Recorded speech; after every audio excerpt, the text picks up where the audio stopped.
guys, my name is Minnie and I'm from Minnie's Mini Stories. Today I'm going to be reading 5-Minute Princess stories and my cousin is here again. I'm going to read Beauty and the Beast, a friend for Philip. It was a beautiful morning when Belle arrived at Philip's stable with a surprise for her friend. Guess what I have? She called happily as she hurried to the horse's stall. The first carrots of the season, Philip.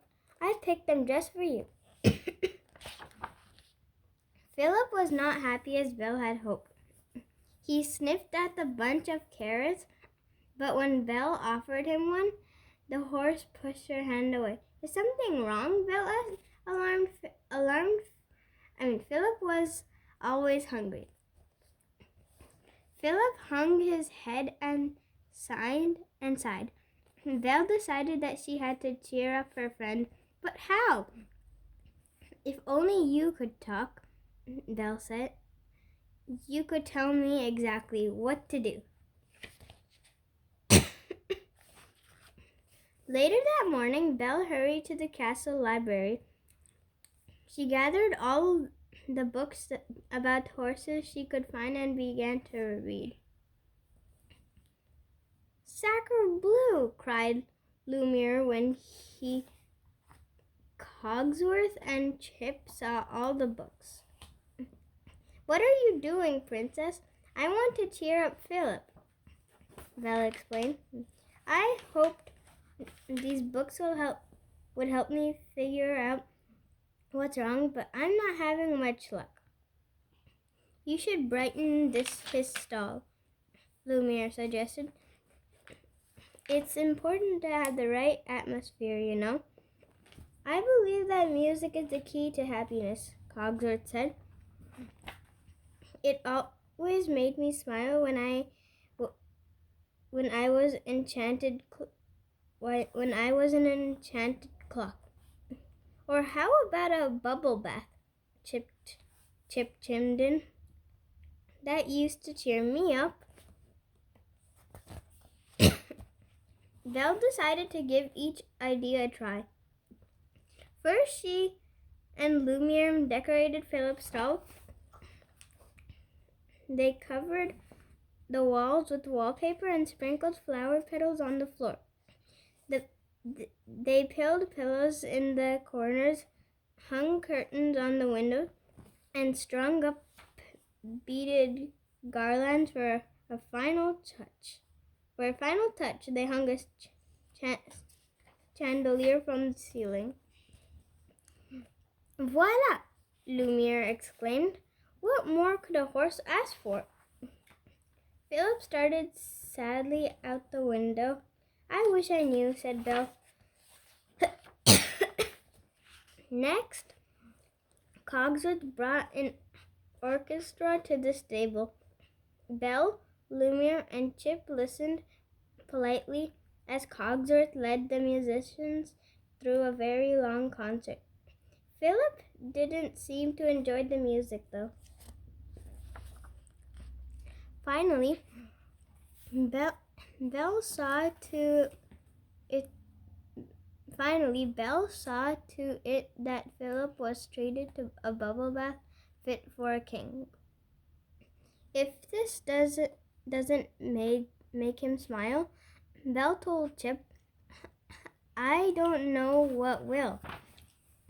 In the end, although he was shiny and sweet-smelling, Philip was still gloom, and Belle was still puzzled. Maybe the prince will know what to do, Chip suggested. Belle thought that was an excellent idea. She found the prince in his study and explained everything to him. I wish I knew what Philip needed, she cried. Do you have any suggestions? The prince thought for a moment. Maybe a walk would do him good, he said. That always used to cheer me up. Of course, Belle agreed. That's a wonderful idea. Bright and early the next morning, Belle changed into her riding clothes and fetched Philip. She led him to the edge of the forest where the royal orchard began.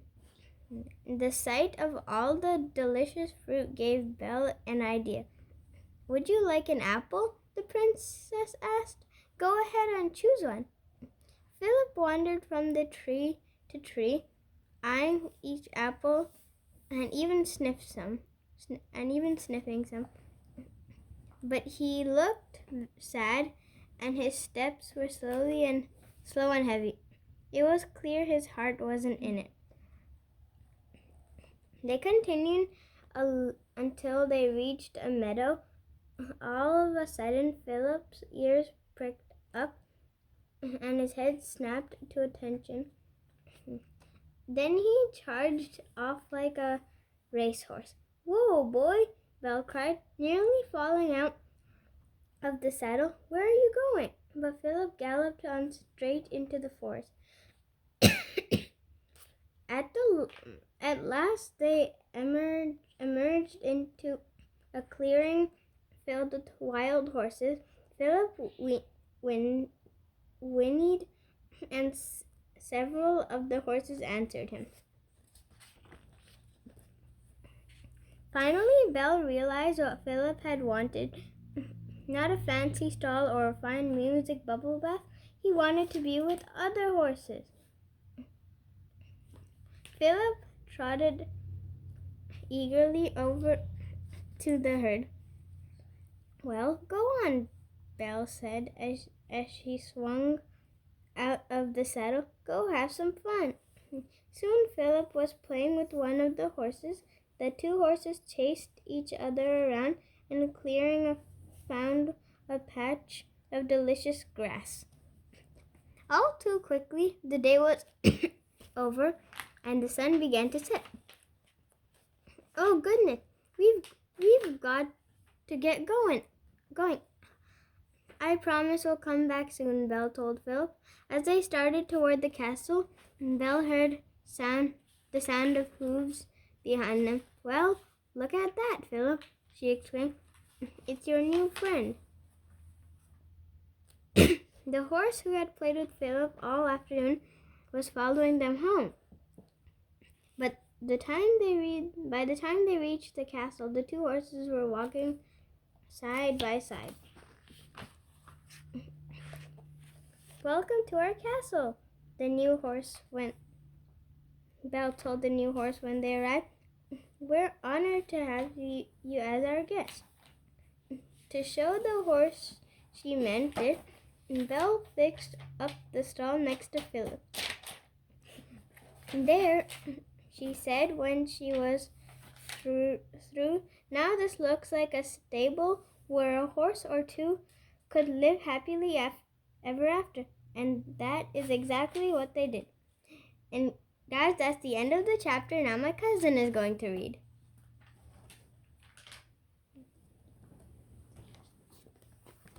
Hello, it's me again. This is George Field and Harold Hutchins. George is the kid on the left with the tie and flat top. Harold is the one on the right with the teacher and a bad haircut. Remember that now. Depending on who you asked, you'd probably hear a lot of different things about George and Harold. Their teacher, Miss Ribble, might say that George Beard and Harold Hutchins were disruptive and behavior challenged. Their gym teacher, Mr. Meaner, might add that they were in serious need of a major attitude adjustment. Their principal, Mr. Krupp, would probably have a few more choices to include, like sneaky and criminally and mischievous. And I'll get those boys. And if it's the last thing well, you get the idea.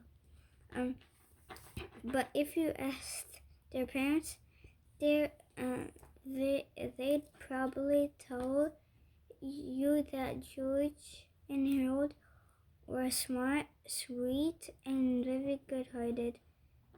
But even if they were a bit silly at times, I'd have to agree with their parents.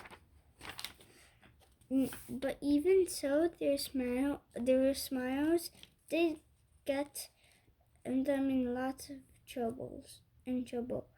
Sometimes, in fact, it once got them so much trouble they accidentally almost destroyed the whole planet with an evil army of vicious talking tortoises. But I can tell you that story.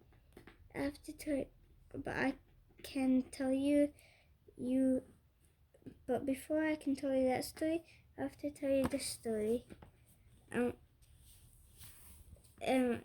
Chapter 2.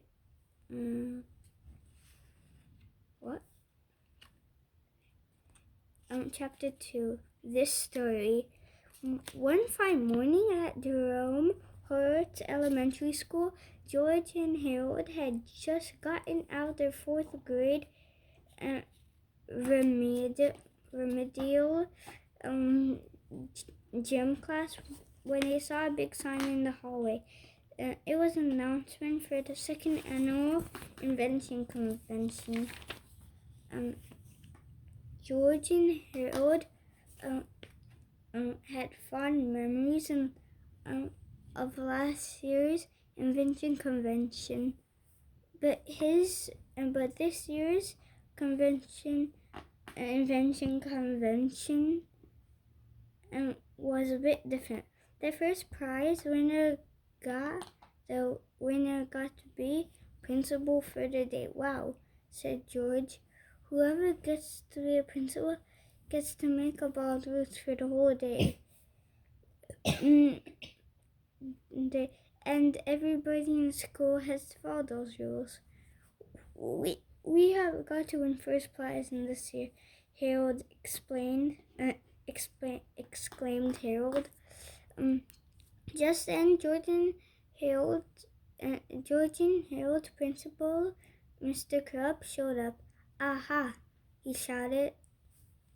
I'll bet you two are up to no good. Not really, said George. We're just reading about this year's contest. Yeah, said Harold. We're going to win first prize in the contest and be principals for the day. Ha ha ha. Ha ha ha ha ha ha. Mr. Krupp laughed. Mr. Krupp. Do you honestly think I'll let you two enter this year's contest after that stunt you pulled at last year's invention convention? George and Harold smiled and